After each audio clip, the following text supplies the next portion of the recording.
आज आपण चण्याची भाजी करणार आहोत। हे रात्रभर मी चणे भिजत ठेवले होते। आता सकाळी हे कुकरमध्ये 3 शिट्ट्या देऊन शिजवून घेते। आता मी आपण टाकूया पाणी,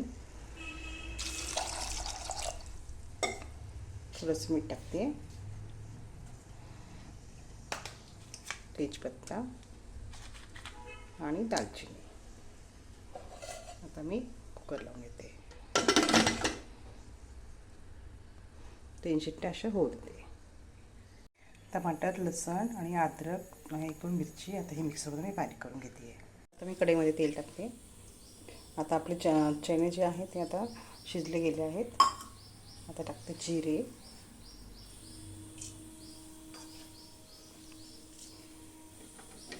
मोहरी,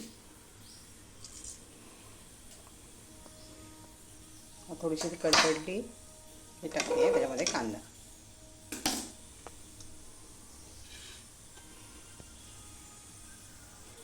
आता टाकते कांदा। आता ह्याला कांद्याला चांगला लालसर रंग येऊपर्यंत परतून घ्यायचं। आता आपल्या कांद्याला चांगला लालसर रंग आलेला आहे। कांदा वेळा छानपैकी लाल झाला आहे। त्याच्यामध्ये कढीपत्ता टाकते,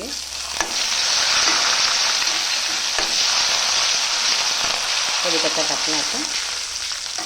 आता हे टमाट्याची प्युरी जी केली आहे, लसूण अद्रक ते टाकते। आता हा पण चांगला लालसर रंग येऊपर्यंत मस्तपैकी तेल सुटेपर्यंत परतून घ्यायचा। हे बघा आपला छानपैकी मसाला झालेला आहे। टमाटर पण छान प्रकारचं तेल सुटलं आहे भाजीला। आता त्याच्यामध्ये लाल मिरची पावडर टाकते, 1 चमचा,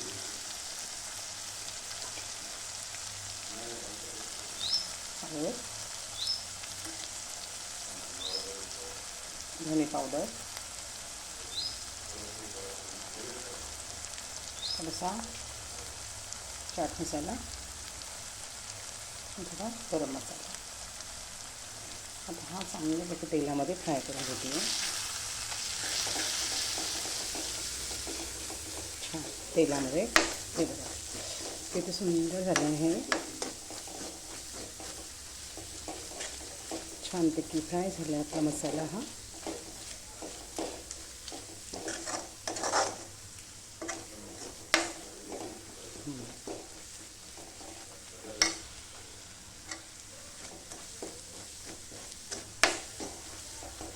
हे बघा तेल सुटलं मसाल्याला।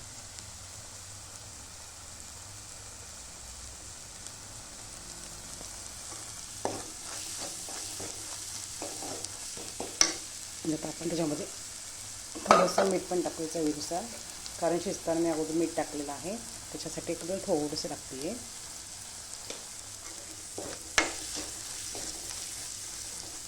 आता हे चणे जे शिजलेले आहे कुकरमधले, आता ते टाकते।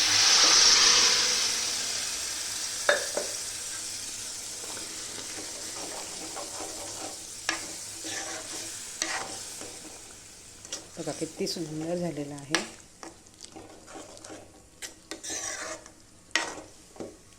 हे बघा आता त्याला थोडीशी उकळी देते।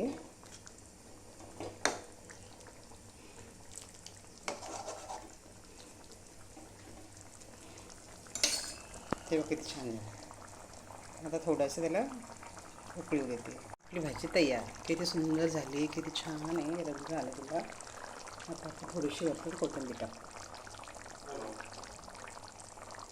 हे बघा थोडीशी वरतून कोथिंबीर टाकू। हे झाली आपली भाजी तयार। माझ्या चॅनल लाईक करा, सबस्क्राईब करा। धन्यवाद।